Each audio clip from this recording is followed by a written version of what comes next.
Ciao tutti, mi chiamo 赖居居。大家好，我是赖居居，欢迎来到赖居居厨房。今天我们要来分享烤全鸡做法。很多人对烤全鸡的印象不太好，觉得只有鸡腿软嫩，鸡胸肉总是干干柴柴的。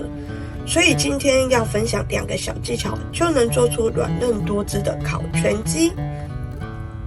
首先，我们先来处理全鸡。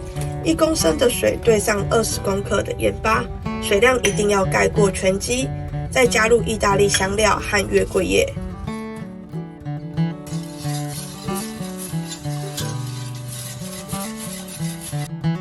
煮滚后放凉。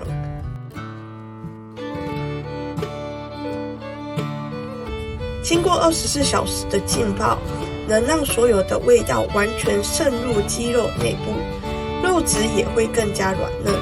接着将马铃薯、红萝卜、洋葱块塞到全鸡里，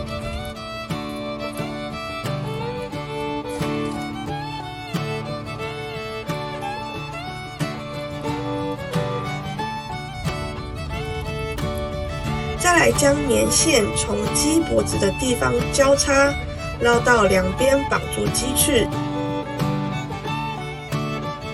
再绕到鸡腿的部分交叉并拉紧，绑紧后就可以打结咯。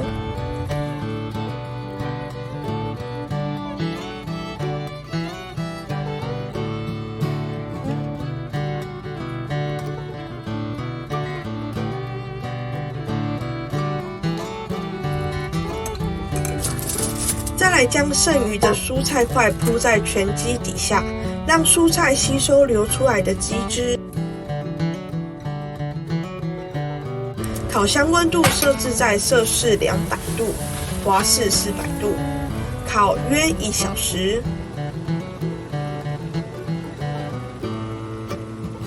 再来在鸡胸肉的地方插入温度探针，温度为摄氏65度，华氏155度时，将全鸡从烤箱中取出，放在室温中休息约30分钟。休息的过程，鸡肉内部还在持续烹调。当鸡肉中心的温度达到摄氏70度，华氏160度时，表示鸡肉已全熟。而休息的目的在于让全鸡在全熟的状态下，也能锁住所有的肉汁，这样软嫩多汁的烤全鸡就出炉咯。